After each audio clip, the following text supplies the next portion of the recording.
আসসালামু আলাইকুম। Recipe by beauty চ্যানেলে আপনাদেরকে স্বাগত জানাই। আজ আপনাদের সঙ্গে শেয়ার করব একই ভিডিওতে দুটো মসুর ডাল দিয়ে খুবই সুন্দর রেসিপি। আপনারা সেরিতে এই রেসিপিগুলো রাখতে পারেন, খেতে ভীষণ ভালো হয়। আর এগুলো রান্না করা কিন্তু খুবই সহজ। তো অবশ্যই স্কিপ না করে পুরো রেসিপি দেখে নেবেন। আশা করছি আপনাদেরকে অনেক বেশি ভালো লাগবে এবং সহজ মনে হবে। তো চলুন কথা না বাড়িয়ে রেসিপি শুরু করি। এখানে দেখুন একটা কড়াই নিয়েছি। এবার আমি এখানে নিয়ে নিচ্ছি 150 গ্রাম মসুর ডাল। ডালগুলো কয়েকবার পানি পাল্টে খুব ভালোভাবে ধুয়ে পরিষ্কার করে নিয়েছি। এখানে আমি আমার পরিমাণ মতো নিয়েছি, আপনারা আপনাদের পরিমাণ মতো নিয়ে নেবেন। দিয়ে দিলাম দুটো পেঁয়াজ কুচি, একটা বড় সাইজে দিলাম টমেটো কুচি।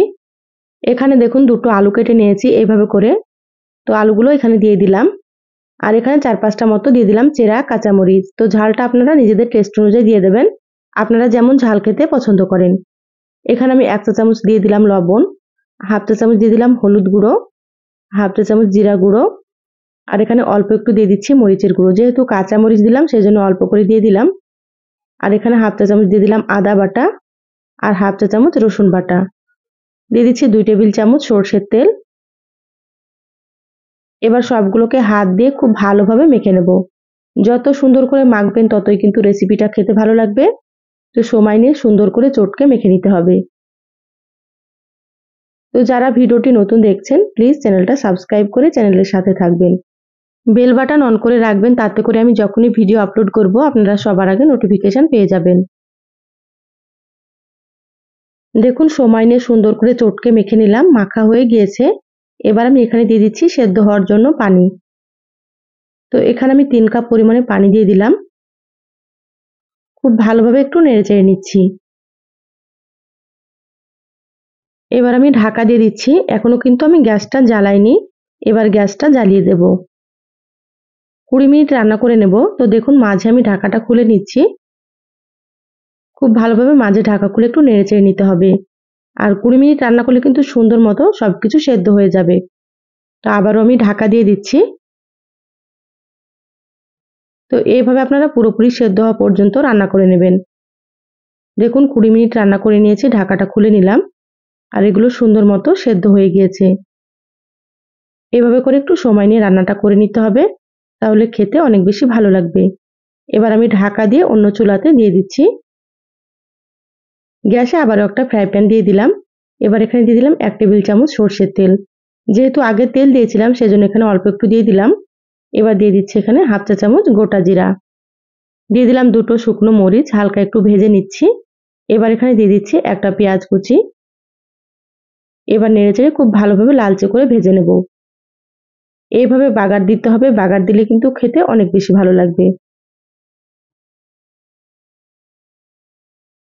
আপনারা একবার এইভাবে হাতে মেখে রান্না করে খেয়ে দেখবেন, খেতে কিন্তু খুবই সুন্দর হয়। দেখুন পেঁয়াজগুলো কিন্তু ভাজা হয়ে গিয়েছে, কালারটা খুবই সুন্দর হয়েছে। এ পর্যায়ে আমি নামিয়ে নেব। এর থেকে বেশি ভাজা যাবে না, তাহলে কিন্তু পেঁয়াজগুলো তিতা হয়ে যাবে। এবার কড়াইয়ের ঢাকনাটা খুলে নিলাম, এবার বাগারটা দিয়ে দিচ্ছি। এইভাবে বাগার দিলে কিন্তু এই রান্নার স্বাদটা একেবারে দ্বিগুণ হয়ে যাবে। খুব ভালোভাবে নেড়েচেড়ে মিশিয়ে নিতে হবে। খুব সুন্দর করে নেড়েচেড়ে মিশিয়ে নিলাম। এবার আমি এখানে অল্প একটু দিয়ে দিচ্ছি ভাজা জিরা গুঁড়ো। ভাজা জিরার গুঁড়ো দিলে কিন্তু ফ্লেভারটা খুবই সুন্দর আসবে।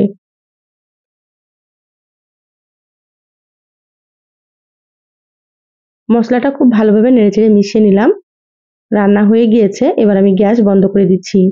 ঢাকা দিয়ে 2 মিনিট রেখে তারপর আপনাদেরকে দেখাচ্ছি। দেখুন 2 মিনিট পর বলে ঢেলে নিয়েছি, আর কালারটা দেখে হয়তো বুঝতে পারছেন কতটা সুন্দর হয়েছে। একবার রান্না করে খেয়ে দেখবেন। তো চলুন আবার একটা মসুর ডালের রেসিপি আপনাদের সঙ্গে শেয়ার করি। এখানে দেখুন নিয়েছি আমি 200 গ্রাম মসুর ডাল। তো এখানে আমি আমার পরিমাণ মতো নিয়েছি, আপনারা কিন্তু আপনাদের পরিমাণ মতো নিয়ে নেবেন। আর এখানে দেখুন নিয়েছি 3টে ডিম। এবার ডিমগুলোকে সাইডে রেখে দিচ্ছি। গ্যাস অন করে কড়াই দিয়ে দিলাম। এবার এখানে দিয়ে দিচ্ছি পানি। তো এখানে আমি 2 কাপ পরিমাণে পানি দিয়ে দিলাম। এবার মসুর ডালগুলো কয়েকবার পানি পাল্টে খুব ভালোভাবে ধুয়ে নিয়েছি, ডালগুলো দিয়ে দিচ্ছি। এখানে সম্পূর্ণ ডালগুলো দিয়ে দিলাম। এবার একটু নেড়েচেড়ে নিচ্ছি। ঢাকা দিয়ে 10 মিনিট সেদ্ধ করে নেব ডালগুলোকে, তাহলে সুন্দর মতো ডালগুলো সেদ্ধ হয়ে যাবে। 10 মিনিট পর ঢাকাটা খুলে নিলাম। দেখুন মসুর ডালগুলো সুন্দর সেদ্ধ হয়ে গিয়েছে, কিন্তু একেবারে গলে যায়নি। এভাবে করে ডালগুলোকে সেদ্ধ করে নিতে হবে। এবার আমি কড়াই থেকে প্লেটে ঢেলে নিচ্ছি। ডালগুলো ঢেলে নিয়েছি, কড়াইটা পরিষ্কার করে আবারও গ্যাসে দিয়ে দিলাম। দিয়ে দিলাম এখানে 2 টেবিল চামচ সরষের তেল। আর এখানে আমি হাফ চা চামচ দিয়ে দিলাম গোটা জিরা। এবার জিরাগুলোকে একটু ভেজে নিচ্ছি লালচে করে। জিরাগুলো ভাজা হয়ে গিয়েছে, দিয়ে দিলাম এখানে একটা পেঁয়াজ কুচি। এবার নেড়েচেড়ে পেঁয়াজগুলো একটু ভেজে নিচ্ছি। তো এই রান্না দুটো কিন্তু সরষের তেলে বেশি ভালো লাগে খেতে। তা আপনারা চাইলে কিন্তু সয়াবিন তেল দিয়েও রান্না করতে পারেন। দেখুন পেঁয়াজগুলো ভাজা হয়ে গিয়েছে। এবার আমি এখানে দিয়ে দিলাম হাফ চা চামচ আদা বাটা আর হাফ চা চামচ দিয়ে দিলাম রসুন বাটা। এবার আদা রসুন একটু ভেজে নিতে হবে কাঁচা গন্ধ চলে যাওয়া পর্যন্ত। এইভাবে 2 থেকে 3 মিনিট খুব ভালোভাবে ভেজে নেব, তাহলে আদা রসুনের কাঁচা গন্ধটা চলে যাবে। দেখুন খুব ভালোভাবে ভেজে নিয়েছি। এখানে দিয়ে দিলাম 2টো মিডিয়াম সাইজের টমেটো কুচি আর দিয়ে দিলাম স্বাদ মতো লবণ। টমেটো দিলে কিন্তু এই রেসিপিটা খেতে খুবই ভালো লাগে। আর এখানে হাফ চা চামচ দিয়ে দিলাম হলুদ গুঁড়ো আর হাফ চা চামচ দিয়ে দিচ্ছি ধনিয়া গুঁড়ো আর এখানে হাফ চা চামচ দিয়ে দিচ্ছি জিরা গুঁড়ো। এবার এখানে অল্প পরিমাণে একটু দিয়ে দিচ্ছি মরিচের গুঁড়ো। এখানে আমি কাঁচামরিচ দিয়ে দেবো, সেজন্য অল্প করে দিয়ে দিলাম। এবার এখানে দিয়ে দিলাম 1 বাটি পরিমাণে মটরশুঁটি। মটরশুঁটি দিলে কিন্তু এই রান্নার স্বাদটা আরো সুন্দর হবে।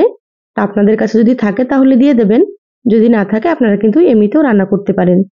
এবার এখানে সামান্য একটু পানি দিয়ে দিলাম। এবার ঢাকা দিয়ে মশলা খুব ভালোভাবে কষিয়ে নিতে হবে। তো এখানে আমি 5 মিনিটের জন্য ঢাকা দিয়েছিলাম। 5 মিনিট হয়ে গেছে, ঢাকাটা খুলে নিলাম। দেখুন মশলার কালারটা কিন্তু খুবই সুন্দর হয়েছে। আবারও খুব ভালোভাবে একটু নেড়েচেড়ে নিচ্ছি। এইভাবে একটু সময় ধরে কিন্তু মশলাটা কষিয়ে নিতে হবে। এখানে দেখুন ডিমগুলো আমি সেদ্ধ করে নিয়েছি, তারপরে খুব ভালোভাবে খোসা ছাড়িয়ে পরিষ্কার করে নিয়েছি। এবার এইভাবে করে ডিমগুলো ছুরি দিয়ে কেটে দিয়ে দিচ্ছি। এইভাবে করে ছুরি দিয়ে কেটে নিলে কিন্তু মশলাটা খুব ভালো মতো ডিমের ভেতরে ঢুকবে আর ডিমগুলো খেতেও খুব ভালো লাগবে। তা আমি সেদ্ধ ডিম এইভাবে দিয়ে দিচ্ছি, আপনারা চাইলে কিন্তু তেল দিয়ে হালকা করে একটু ভেজে নিতেও পারেন।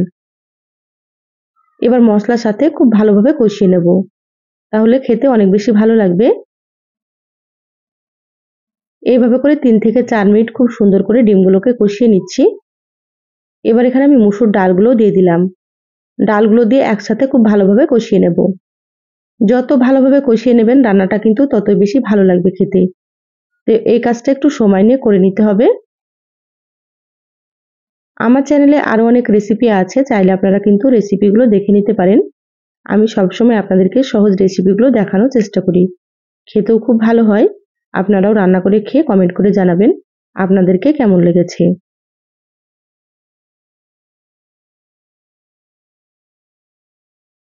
খুব ভালোভাবে কষিয়ে নিয়েছি। এবার এখানে দিয়ে দিলাম ফুটন্ত গরম পানি। অবশ্যই কিন্তু এখানে গরম পানি দিতে হবে, তাহলে রান্নাটা খেতে অনেক বেশি টেস্টি হবে। দিয়ে দিলাম এখানে 4টে চেরা কাঁচা মরিচ। এবার ঢাকা দিয়ে রান্না করে নেব 6 থেকে 7 মিনিট। দেখুন 7 মিনিট মিডিয়াম আঁচে রান্না করে নিয়েছি। ঢাকাটা খুলে নিলাম। এবার খুব ভালোভাবে একটু নেড়েচেড়ে নিচ্ছি। এবার এখানে অল্প একটু দিয়ে দিচ্ছি ধনিয়া পাতা কুচি আর দিয়ে দিচ্ছি সামান্য একটু গরম মশলার গুঁড়ো। আর এখানে আমি দিয়ে দেবো 1 চামচ ঘি। ঘি দিলে কিন্তু স্বাদটা খুবই সুন্দর হবে। আপনারা এখানে অবশ্যই একটু ঘি দেওয়ার চেষ্টা করবেন। এবার একসাথে খুব ভালোভাবে মশলাগুলো নেড়েচেড়ে মিশিয়ে নিতে হবে। রান্নার কালারটা দেখুন কতটা সুন্দর হয়েছে। এই রেসিপিটাও কিন্তু খেতে অনেক বেশি টেস্টি হয়। দেখুন খুব ভালোভাবে নেড়েচেড়ে মিশিয়ে নিলাম, রান্না হয়ে গিয়েছে। এবার গ্যাস বন্ধ করে দিচ্ছি, ঢাকা দিয়ে 2 মিনিট রেখে তারপরে আপনাদেরকে দেখাচ্ছি। দেখুন 2 মিনিট পর বলে ঢেলে নিয়েছি আর রান্নার কালারটা দেখুন কতটা লোভনীয় হয়েছে, আপনারা হয়তো বুঝতেই পারছেন। অবশ্যই একবার রান্না করে খেয়ে দেখবেন। আর রেসিপি দুটো কেমন লাগলো চ্যানেলের কমেন্ট বক্সে জানাবেন। ভালো লাগলে একটা লাইক দিয়ে ভিডিওটা শেয়ার করে দিবেন। সবাই ভালো থাকবেন, সুস্থ থাকবেন। আল্লাহ হাফেজ।